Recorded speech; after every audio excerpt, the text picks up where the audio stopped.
गिबियावनो आङो बयनिसिमबो गोजोन फुंबिलिनि गाहाम हामलायथि बावहरग्रोदों। दिनै बड'लेण्ड एफसिआ क'क्राझारनि जेनाखि साइ स्टेडियाम बे साइ स्टेडियामाव अपेन मोनसे ट्रायल लादों। बे ट्रायलनि गुबै थांखियानो जाहैबाय जाहाथे गामियाव थानाय लाइमोनफ्रा जायनाखि गोरों व्यक्ति टेलेन्ट दङ बिथांमोना जाहाथे थाखोमानानै थाया, बिथांमोननो मोनसे सुबिदा बा खाबुखौ होनो थाखाय नैबे अपेन ट्रायलखौ लादों। दा बेवहाय जायनो मोजां गेलेनानै देखायगोन बिथांमोनहानो नैबे जेनाखि फैबाय थानाय दुरान्ड काप बड'लेण्ड एफसिनि जानानै गेलेनो थाखाय सुबिदाखौ मोनगोन। आरो बेवहाय जोंहा जोंनिनो स्टार प्लेयार हलिचरन बिथाङाबो दंफैयो, मनेस्वर बिथां दं, हेड कच जोंहा बिकास पान्थि बिथाङाबो दंफैयो। दा मिजिंथिदों जाहाथे जोंनि गामि गफाफ्राव थाखोमानानै टेलेन्टआ जाहाथे सियैनो थाया, बिथांमोना मोनसे प्लेटफर्म मोनो। बिनि थाखायनो नैबे जेनाखि ट्रायल बेखौ लानाय जादों। थियारियाथ' गुवाहाटियाव दा ट्रायल जेनाखि प्रेक्टिस सेसन बियो जागासिनो दं। LNIP जेनाखि मोनसे इनस्टिटिउट बिथांमोननि फिल्डआवनो प्रेक्टिस सोलिगासिनो दङ। खोब जोंनि लाइसेन्स हल्डार कच बिकास पान्थि बिथांनि दैदेननायाव प्रेक्टिस जागासिनो दङ। दा बेजोंनो नैबेहाय दिनै जेनाखि सेलेक्ट जानाय प्लेयार बिथांमोनखौ सरजाबदेरनानै आरोबाव गोरासिन बानायनो थाखाय दिनै नैबे जेनाखि ट्रायल बेखौ लादों। आसायाथ' जोंना जोंनि ग्रुपआव FC1 दं, कार्बि आंलं मर्निं स्टार दङ आरो नर्थ इस्ट इउनाइटेड दङ। दिनै जोङो नायोबा जोंनि थाखाय मेन प्रत्याबान बा अपनेन्टआ जाहैबाय नर्थ इस्ट इउनाइटेड FC। जोङो बिथांमोनखौ ड्र'आव बा बिथांमोनखौ जोङो फेजेननो हायोबानो जोङो क्वार्टार फाइनाल मोनहैनायनि जेनाखि सिमां बियो खोब साखाथियाव दङ।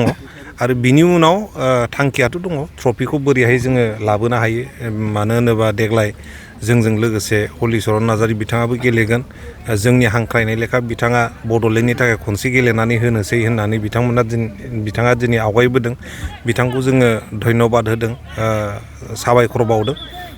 दा बिथांनि गेलेनायखौ नुनानै जोंनि बड'लेण्डनि गासैबो जेनाखि सेंग्रा सिख्ला लाइमोन गेलेगिरि बिथांमोन खोब एनकारेज जागोन होननानै जोङो मिजिंथिनो हायो।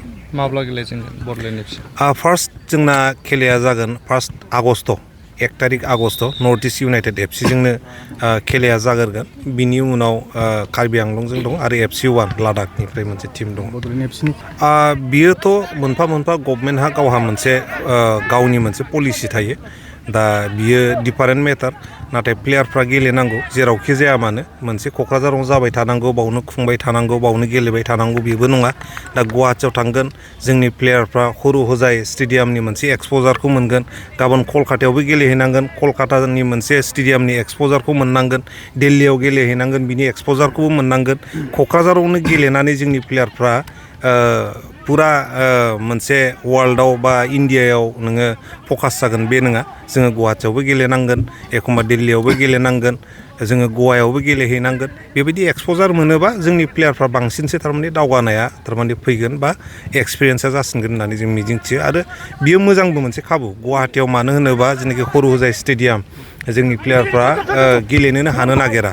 दा गुवाहाटियाव गेलेनानै जुदि जोङो आरो कलकातायाव जोङो क्वालिफाइ जानानै थाङोबा क्वार्टार बा सेमि फाइनालाव, आरो बियो जोंनि प्लेयारनि थाखाय खोब साबसिनसो थारमाने। गेलेनायाथ' खोब मोजां जाबाय थादों। दिनै फुङावबो नायदों आर्जेन्टिना आरो सुइजारलेण्डनि खेलाखौ, खोब मोजां गेलेदों मोन्नैबो टिमा। सुइजारलेण्डआबो मोजां गेलेदोंमोन, नाथाय खाफाल गाज्रि उथ्रिसारनो हायाखै। सिगांनिफ्रायनो आङो माबाखौ पर्तुगालखौ सापर्ट खालामदोंमोन, नाथाय खाफाल गाज्रि 90 मिनिटआव गल जानानै बिथांमोनहाबो सौफैनो हायाखिसै।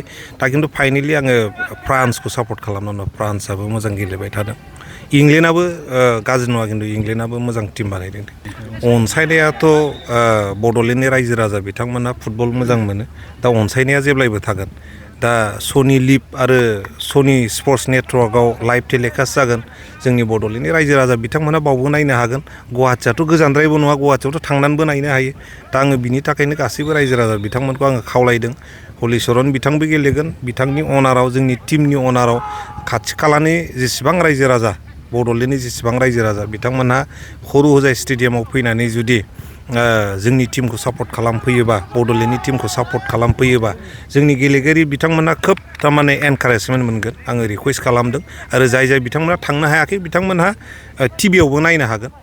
खेलाखौ नायनो हागोन जोंनि एसियानि गासै 6 कान्ट्रिस 6था हादोराव बे खेलाखौ टेलिकास्ट खालामगोन जोंनि लाइमोनफोरनि थाखाय जोंनि जाखांफुनाय प्लेयारफोरनि थाखाय बियो खोब गिदिरथार मोनसे प्लेटफर्म बायजोनिफ्राय जोंहा दासिमाव 2 प्लेयार सफैनानै दङ आंगलानि सासे डिफेन्डार आरो जेनाखि नेपालनि सासे स्ट्राइकार सफैनानै दङ आरो बिनिफ्राय जोंहा थांनाय बोसोराव गेलेनाय जायनाखि रबिनसन ब्लेन्डन होननाय बिथांनि बिजाया दाबो ग्रेन्ड जायाखै जोङो बिथांजों खोब रायलायबाय थादों बिथाङा फैनो थाखाय खोब आग्रह जानानै दङ बिथांखौ जोङो बयबो अनला दाउ होननानै फेमास जालांदों गलबो सोदों मोजां पारफरमेन्स खालामदों बिथाङा बिजाया एप्रुभ जायोबानो खोब खम समनि गेजेराव सफैगोन जोबोद मोजां खोथा दिनै जोंहा